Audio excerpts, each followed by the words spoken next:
Shalom Bapak Ibu Jemaat yang dikasihi oleh Yesus Kristus Tuhan kita. Puji Tuhan karena kasih karunia-Nya kita semua boleh dapat berkumpul melalui media online ini untuk kita boleh dapat beribadah bersama. Mari Bapak Ibu, saya mengajak Bapak Ibu sekalian untuk masuk lebih dalam lagi di hadirat Tuhan. Kita mau memuji Tuhan kita mau menyembah Tuhan kita, dan kita juga mau untuk merenungkan firman-Nya. Mari kita angkat satu pujian yang berkata, kasih yang sempurna yang telah kita dapatkan daripada Tuhan kita Yesus Kristus.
Bapak Ibu sedang kasih Tuhan, mari kita tunduk kepala dan kita minta pertolongan Tuhan dalam kebaktian ini.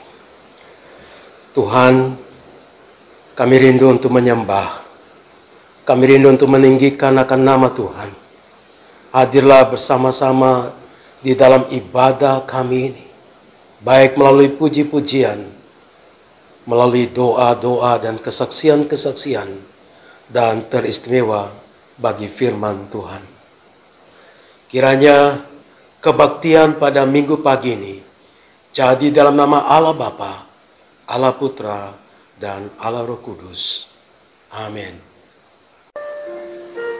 Mari kita persiapkan hati kita untuk kita dapat menerima kebenaran firman Tuhan. Biarlah firman Tuhan yang sebentar lagi akan ditaburkan boleh menambah iman pengharapan kita pada Tuhan di Yesus Kristus.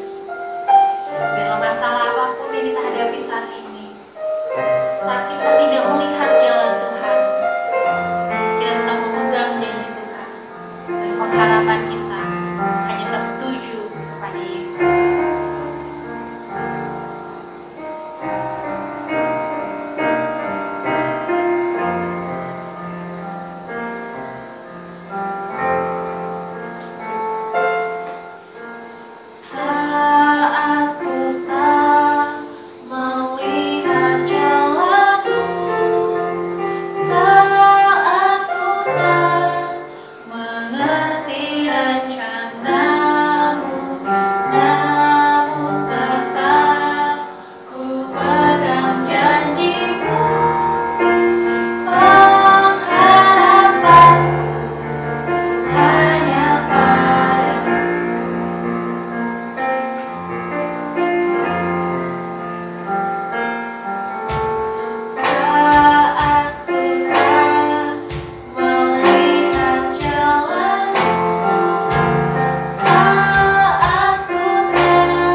Salam Bapak Ibu dan saudara kasih Tuhan. Kembali lagi kita bersama-sama merenungkan firman Tuhan yang pada kesempatan ini saya ambil di dalam kitab Ibrani. Kitab Ibrani pasal 11 ayat yang ke-8 sampai pada ayat yang ke-19. Bapak Ibu bisa membacakan ayat-ayat tersebut dan saya akan menyampaikan pesan Tuhan itu berdasarkan konteks daripada firman Tuhan tersebut. Hari ini kita akan belajar tentang menantikan janji Tuhan dengan iman. Saudara dan saya harus memiliki iman. Iman adalah respon kita terhadap realita yang sebenarnya, realita yang tidak dilihat oleh mata saudara. Tetapi iman adalah realita berdasarkan apa yang dikatakan oleh Allah. Karena itu saudara-saudaraku, kita harus memiliki iman, dan iman ini lebih penting daripada logika saudara. Mari kita belajar daripada firman Tuhan ini. Bagaimana iman daripada Abraham, sehingga Abraham dikatakan sebagai bapa orang beriman. Saudara ingat dalam Kejadian pasal 12, ayat yang pertama sampai ayat ketiga, kita temukan di situ bahwa Tuhan memanggil Abraham. Dan Tuhan berkata kepada Abraham bahwa Tuhan akan menjadikan Abraham menjadi orang yang diberkati oleh Tuhan. Melalui Abraham, Tuhan akan memberkati semua kaum di muka bumi untuk menjadi berkat. Nama Abraham akan menjadi masyhur. Di dalam Kejadian pasal yang ke-15, Tuhan menyuruh Abraham untuk melihat ke atas, ke langit, dan melihat bintang-bintang yang begitu banyak. Dan Tuhan menyuruh Abraham untuk Abraham menghitung akan bintang-bintang yang di langit. Dan menyuruh supaya Abraham menghitung. Dan tidak mungkin Abraham bisa menghitung begitu banyak bintang-bintang. Dan itulah Tuhan berkata pada Abraham, demikian juga akan keturunanmu sebanyak bintang-bintang yang ada di langit, tak terhitung. Dan kita saudara-saudaraku yang hidup pada zaman ini, itu merupakan respon daripada iman Abraham, sehingga melalui Abraham saudara dan saya menjadi anak-anak perjanjian Allah. Dan kita juga menikmati akibat daripada janji Allah kepada Abraham, bahwa kita diberkati. Kita menjadi bangsa yang diberkati. Dan melalui Abraham, saudara dan saya menjadi berkat. Dan nama Abraham termasyhur melalui diri saudara. Karena itu saudara-saudara, mari kita lihat di dalam firman Tuhan ini secara singkat dalam Ibrani pasal 11 ayat yang ke-8 sampai pada ayat yang ke-19. Saudara perhatikan beberapa kata-kata yang penting ini. Yang pertama di dalam ayat yang ke-6, karena iman Abraham taat. Ketika ia dipanggil untuk berangkat ke negeri yang akan diterimanya menjadi milik pusakanya, lalu ia berangkat dengan tidak mengetahui tempat yang ia tujui. Saudara-saudaraku, mari kita belajar daripada iman Abraham. Karena iman Abraham taat. Taat kepada apa saudara? Taat kepada perintah Tuhan. Isi perintah Tuhan adalah Tuhan ingin supaya Abraham meninggalkan kampung halamannya kepada satu negeri yang sebenarnya Abraham belum tahu. Kalau Abraham memiliki otak yang cerdas dan tidak ada hikmat dari Tuhan untuk melangkah dengan iman, pasti Abraham akan berkata pada Tuhan, keliru Tuhan. Coba bicara sekali lagi. Karena ini mungkin Tuhan salah berbicara kepadaku. Karena bagaimana Abraham dijanjikan oleh Tuhan menjadi namanya masuk menjadi bangsa yang besar, tetapi pergi ke negeri, ke tempat yang Abraham belum tahu. Hanya Tuhan yang tahu. Inilah saudaraku, perang daripada iman. Karena iman daripada Abraham, maka Abraham taat untuk melakukan itu.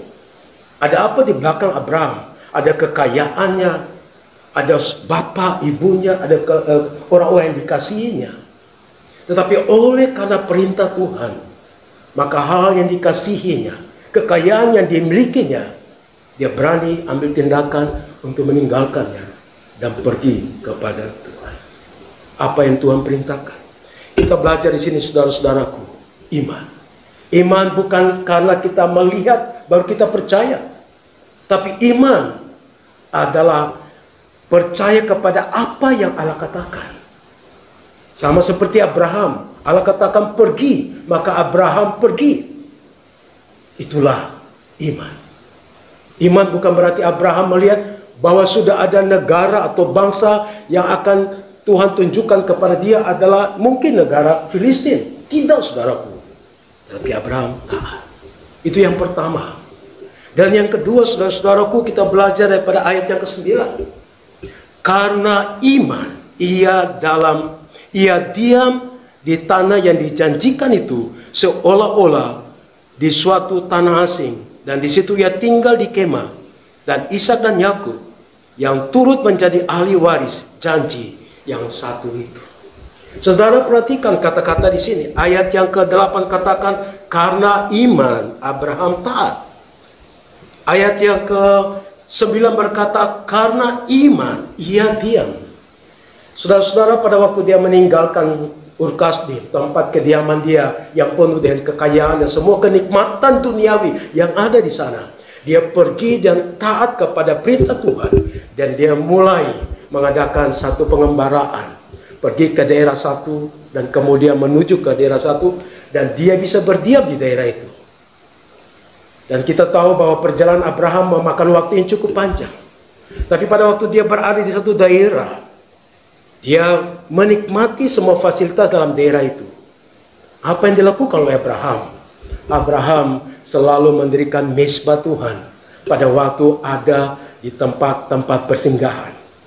Saudara tahu bahwa Tuhan menjanjikan Abraham itu satu janji yang membutuhkan waktu yang sangat panjang. Bukan 1-2 hari, tapi bertahun-tahun, berpuluh-puluh tahun. Iman Abraham diuji dari situ.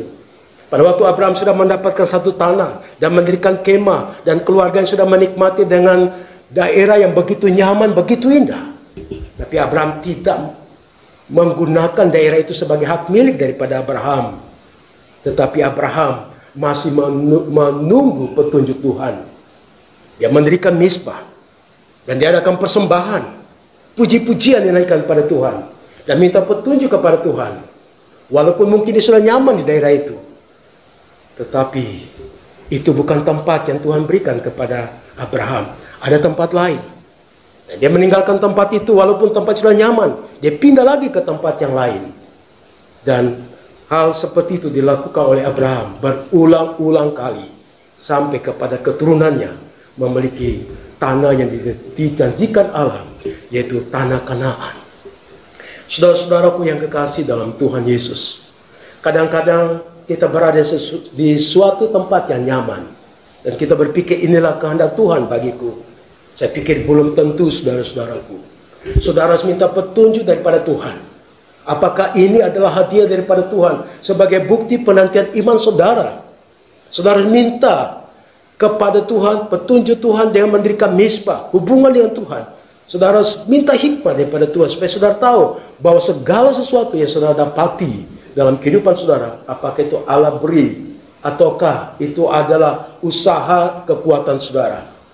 Saya mau saudara merenungkan setiap kenyamanan saudara, setiap kekayaan saudara, dan saudara mungkin merasa puas dengan kenyamanan dan kepuasan kekayaannya saudara. Apakah itu yang Allah beri kepada saudara ataukah bukan itu, saudaraku? Mungkin adalah hadiah yang lebih besar lagi di hari-hari yang akan datang.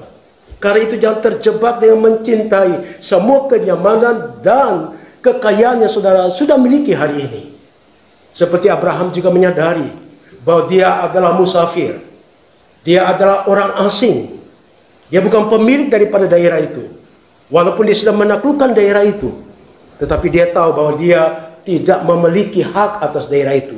Dia harus minta petunjuk kepada Tuhan. Dan Tuhan memberikan petunjuk kepada dia, dan dia bisa meninggalkan akan kenyamanan di daerah itu. Saya juga berharap saudara-saudaraku dikasihi Tuhan. Mungkin saudara sudah merasa nyaman dengan kekayaan saudara. Pada Allah masih memiliki rencana bagi saudara untuk masa-masa yang akan datang. Saudara harus mencari petunjuk Tuhan. Karena itu saudara harus mendirikan mezbah, harus memiliki hubungan baik dengan Tuhan. Mungkinkah Tuhan sedang mau gunakan saudara di dalam pekerjaan saudara yang sekarang ini sebagai batu loncatan untuk saudara menerima berkat yang lebih besar lagi? Karena itu hasil kerja saudara ini jangan saudara pegang untuk memiliki diri sendiri, tetapi saudara bisa mempersembahkan akan sesuatu yang saudara sudah pegang sebagai hasil dari pekerjaan saudara. Dan saudara berikan persembahan kepada Tuhan. Karena Tuhan punya rencana lebih baik daripada apa yang saudara pikirkan hari ini. Ada hal yang lebih besar daripada saudara. Karena itu sama seperti Abraham, dengan iman dia berdiam dan menantikan berkat Tuhan itu. Walaupun dia sudah nyaman di daerah ini, tetapi itu bukan tanah terakhir bagi Abraham. Tanah terakhir Abraham adalah Kanaan, yang menjadi bangsa yang besar nanti. Yang ketiga, saudara-saudaraku, ayat yang ke-11. Karena iman, ia juga dan Sarah beroleh kekuatan untuk menurunkan anak cucu, walaupun usia sudah lewat. Karena ia menganggap dia yang memberikan janji itu setia. Saudaraku, Abraham dan Sarah diberi kekuatan supaya bisa menurunkan keturunan. Di dalam usia tua Abraham, usia tua daripada Sarah, tidak mungkin mereka bisa memiliki keturunan. Tetapi inilah saudaraku, karena iman, Abraham diberi kekuatan oleh Tuhan.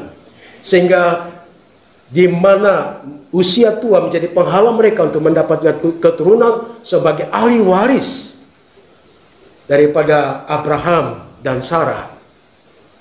Tetapi saudara-saudaraku, kita lihat bahwa Tuhan memberi kekuatan bagi Sarah yang mandul. Tuhan memberi kekuatan kepada Abraham yang sudah tua. Dan Tuhan memberkati rahim kandungan daripada Sarah. Dan akhirnya Sarah bisa melahirkan dan menjadi Ishak menjadi ahli waris daripada Sarah dan Ishak. Saudaraku, kita lihat bagaimana Tuhan berkarya melalui istri daripada Abraham, Sarah yang mandul. Bagaimana juga Tuhan berkarya lewat istri daripada Ishak, Ribka yang juga mandul.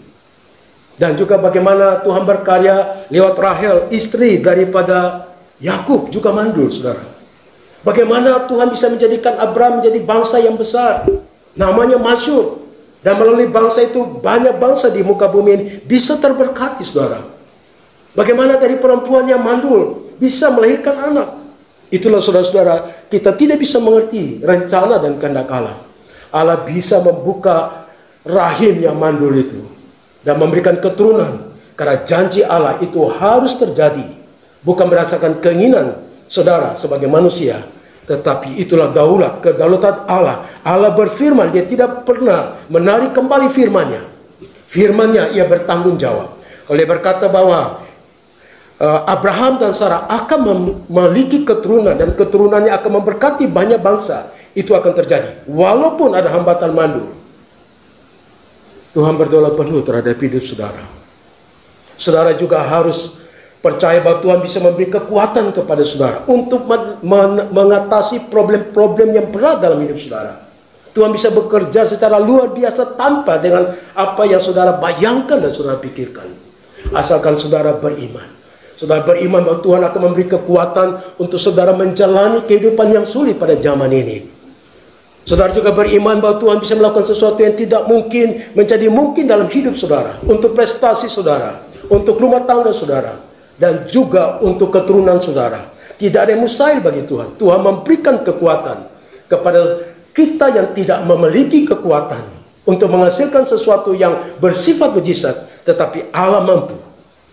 Dan yang terakhir saudara, yang keempat, ayat yang ke-17. Karena iman maka Abraham, tak kala ia dicobai, mempersembahkan Ishak, ia yang telah menerima janji itu rela mempersembahkan anaknya yang tunggal, walaupun kepadanya telah dikatakan keturunan yang berasal daripada Ishaklah yang akan disebut keturunanmu. Saudara-saudaraku, karena iman maka Abraham, tak kala ia dicobai, mempersembahkan Ishak. Saudara, kita belajar daripada iman daripada Abraham. Dia mempersembahkan yang terbaik kepada Tuhan.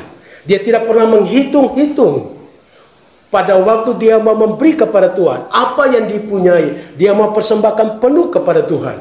Saudara, mari kita bayangkan bagaimana mungkin Tuhan berkata bahwa Ishak akan lahir daripada ibunya yang mandul. Dan kemudian Ishak lahir daripada perempuan yang mandul, Sarah ini. Tetapi sekarang Tuhan minta untuk mempersembahkan Ishak sebagai bukti bahwa benar-benar dia bergantung penuh kepada Tuhan. Benar-benar menunjukkan bahwa dia mencintai Tuhan. Seperti ironis di sini, saudara-saudaraku. Tuhan memberi, kemudian Tuhan mengambil. Saudara-saudaraku, Abraham tidak mau berdiplomasi dengan Tuhan. Kalau Tuhan berkata, dia hanya mau taat saja. Inilah iman yang luar biasa. Dia hanya mau mendengar suara Tuhan. Tidak mau mengikuti pikiran-pikiran yang begitu jenius untuk bertentangan dengan pikiran dan kehendak daripada Tuhan. Dia menaklukkan semua argumentasi dan pikirannya kepada Tuhan. Karena Tuhan minta untuk anaknya dipersembahkan. Abraham membawa Ishak dan pergi untuk mempersembahkan persembahan korban yang terbaik. Dari sini saudaraku, kita belajar pada iman Abraham. Kita memiliki iman, itu artinya juga kita mempersembahkan yang terbaik bagi Tuhan. Saya tidak tahu apa yang terbaik yang mau saudara persembahkan pada Tuhan. Mungkin saudara mau memberi sesuatu, tapi saudara masih menghitung-hitung untung dan rugi. Saudara-saudaraku, itu bukan tindakan iman. Tindakan iman adalah memberi yang paling terbaik yang dimiliki, walaupun apa yang diberikan itu bertentangan dengan pemikirannya, tetapi karena Tuhan yang menyuruh, karena itu memuliakan nama Tuhan, Abraham melakukan dan mempersembahkan anaknya Ishak menjadi persembahan sebagai korban bakaran, dan dia pergi dan mempersembahkan. Dan pada waktu dia mempersembahkan korban itu, sebelum pada akhir daripada persembahannya, ritual persembahan itu, Allah bertindak. Allah menyiapkan korban yang lain. Allah menyelamatkan keturunan daripada Abraham. Saudaraku yang dikasihi Tuhan, sekali lagi saya berkata pada saudara, iman itu bukan berdasarkan apa yang saudara lihat, tapi iman berdasarkan apa yang Allah katakan. Taat kepada apa yang Allah katakan, mengikuti petunjuk-petunjuk Tuhan, dan peka kepada suara Tuhan untuk berjalan dalam iman. Dan Tuhan juga akan memberikan kekuatan kepada saudara yang beriman untuk mampu mengatasi kendala-kendala, persoalan-persoalan hidup saudara. Dan iman juga berbicara tentang memberikan yang paling terbaik, walaupun itu bertentangan dengan akal sehat, tapi memberi kepada Tuhan. Dan pada endingnya, Tuhan menyiapkan sesuatu yang terbaik, lebih daripada persembahan kita yang terbaik. Biarlah firman Tuhan ini menguatkan Bapak Ibu. Mari kita mempraktekkan iman kita. Kalau kita punya iman sebesar biji sesawi pada hari ini, mari kita mempraktekkan itu dengan mengikuti petunjuk-petunjuk daripada Tuhan. Ada banyak hal yang saudara mau dapatkan konfirmasi dari Tuhan. Jangan berhenti sebelum Tuhan merealisasi akan janji itu. Karena itu saudara-saudaraku, taat dan menantikan akan janji Tuhan. Janji Tuhan pasti terrealisasi karena Dia tidak pernah berbohong, dan Dia memberi kepada saudara. Dan saudara hanya bisa menerima dengan iman. Tuhan Yesus memberkati kita sekalian. Bapak, Ibu, dan saudara kasih Tuhan, kita sudah mendengarkan firman Tuhan. Semuanya kita untuk merendahkan diri. Mari kita berdoa. Bapa di sorga, terima kasih untuk firman-Mu. Kami boleh belajar daripada iman Abraham, di mana Abraham menantikan janji Tuhan dengan penuh ketekunan, penuh ketaatan, dan juga mempersembahkan yang terbaik bagi Tuhan. Tuhan, tolonglah kami setiap anak-anak-Mu di dalam menjalani kehidupan kami sebagai anak-anak Tuhan. Tuhan, beri kepada kami kekuatan untuk melawan semua keinginan-keinginan daging yang begitu kuat dalam hidup kami. Darah Tuhan Yesus memenuhi kami, supaya setiap hari hidup kami berkenan dan menyenangkan hati Tuhan saja. Tuhan, pada kesempatan ini kami berdoa untuk saudara kami Maria yang sedang berbaring di rumah sakit Siloam oleh karena sakit penyakit yang dia alami. Kami berdoa biarlah belas kasihan Tuhan menolong, menyembuhkan dia. Tolong keluarga Ruben, Pak Ruben, dan juga anak mereka Kenwa. Tuhan berkati. Demikian juga jemaat-jemaat kami yang sedang merintis usaha oleh karena dampak daripada pandemi ini. Tuhan tolong mereka masing-masing. Beri kepada mereka pengharapan kekuatan untuk mengandalkan Tuhan di dalam setiap bisnis yang mereka lakukan. Demikian juga Tuhan, kami berdoa untuk program-program gereja kami, baik kebaktian doa secara online, kebaktian kelompok sel secara online, dan kebaktian-kebaktian ibadah seperti ini. Tuhan memberkati. Sebentar kami akan memberikan persembahan syukur dan juga persembahan perpuluhan dan persembahan untuk mendukung pekerjaan Tuhan untuk renovasi gedung gereja. Kami berdoa bila setiap tangan yang memberikan hari ini, Tuhan memberkati semua persembahan yang ada. Mereka tidak akan berkekurangan. Tuhan tolong mereka supaya mereka telah mau memberi yang terbaik bagi Tuhan. Karena Tuhan melihat hati daripada setiap orang yang memberi dan sukarela dan untuk memuliakan nama Tuhan. Hamba berdoa Tuhan Yesus memberkati mereka semua. Terima kasih Tuhan Yesus. Kami berdoa untuk bangsa dan negara kami. Engkau memberkati Bapak Presiden dan Bapak Wakil Presiden dan seluruh staf kementerian sampai kepada jajaran yang di bawah. Tuhan tolong supaya mereka diberi kebijaksanaan untuk memberikan petunjuk-petunjuk peraturan-peraturan praktis untuk menghentikan penyebaran COVID yang begitu meluas pada saat ini. Tuhan tolong, Tuhan memberkati. Demikian juga kami berdoa untuk Sinode Gereja Kristen Injil Nusantara, baik pimpinan pusat maupun pimpinan daerah. Tuhan juga memberkati One Mission Society, KAC, BBG, Sekolah Tinggal Kita Nusantara, dan STTN juga yang ada di Salatiga. Tuhan memberkati pemimpin-pemimpin dan setiap mahasiswa dan semua pelayan-pelayan hamba Tuhan, supaya mereka tetap setia dalam melayani Tuhan walaupun dalam situasi yang sulit ini. Terima kasih Tuhan, terima kasih Tuhan. Kami berdoa syafaat ini dan kami percaya Tuhan mendengarkan doa kami. Saudaraku, Bapak Ibu yang kekasih Tuhan, Bapak Ibu sudah mendengarkan firman Tuhan. Baiklah, pulanglah dan nikmatilah semua berkat-berkat yang Tuhan siapkan bagi saudara melalui Abraham. Dan terimalah berkat daripada Tuhan.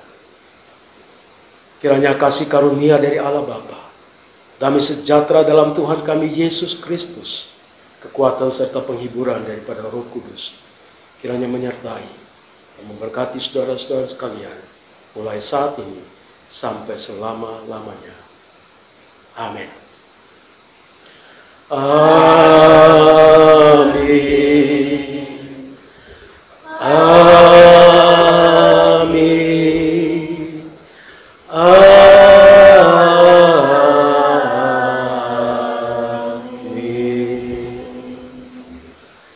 Tuhan Yesus memberkati, dan Bapak Ibu silakan saat teduh. Sampai jumpa pada minggu yang akan datang. Tuhan Yesus memberkati. Salam.